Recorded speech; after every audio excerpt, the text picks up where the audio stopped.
The Madden series really needs no introduction by now. Love it or hate it, Madden is one of the biggest franchises in gaming.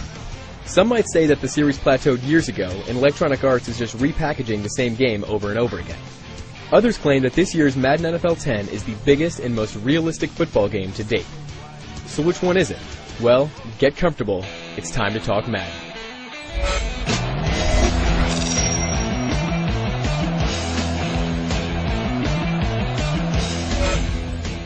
One of the biggest changes in Madden 10 is the presentation.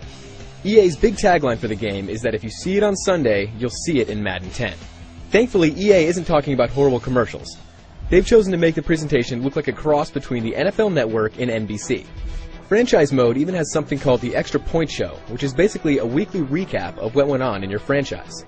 The voiceover work of this is pretty terrible, but at least it's a good idea and it's presented well.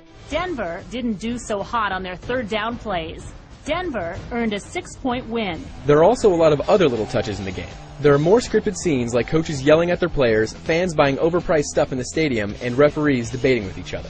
All of this makes everything feel much more realistic.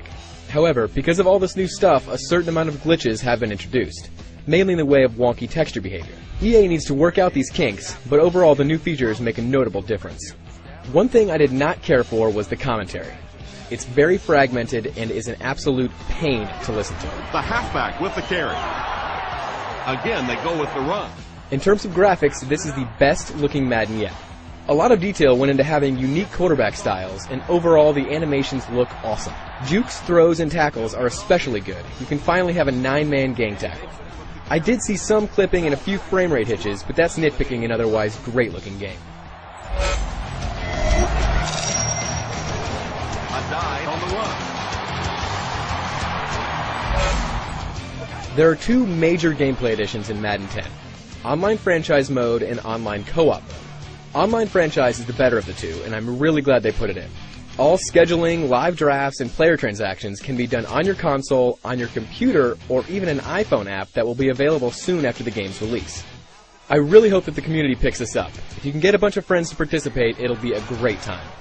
Unfortunately, the two-player co-op is not as good. The problem is that the camera is different than a normal game. It's closer to your player and limits your view of the field. Defensively, if you need to switch players, the camera will slowly pan over and it's very disorienting.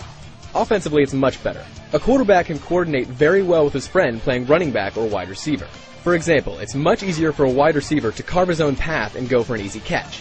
Co-op is an interesting idea, but EA is going to have to fix the camera angle on defense. In addition to those two modes, there are a lot of little tweaks to the gameplay that make for a better Madden. The gameplay has been slowed down so you have more time to make decisions and pull off moves. I actually like this. It makes it less like a video game and more like the real thing. The blocking system is also much better. The quarterback can actually step into the pocket now, and controlling defensive moves with the right stick feels awesome. There are still some AI issues, guys still run out of bounds for no reason at all, but overall people will be happy with the changes.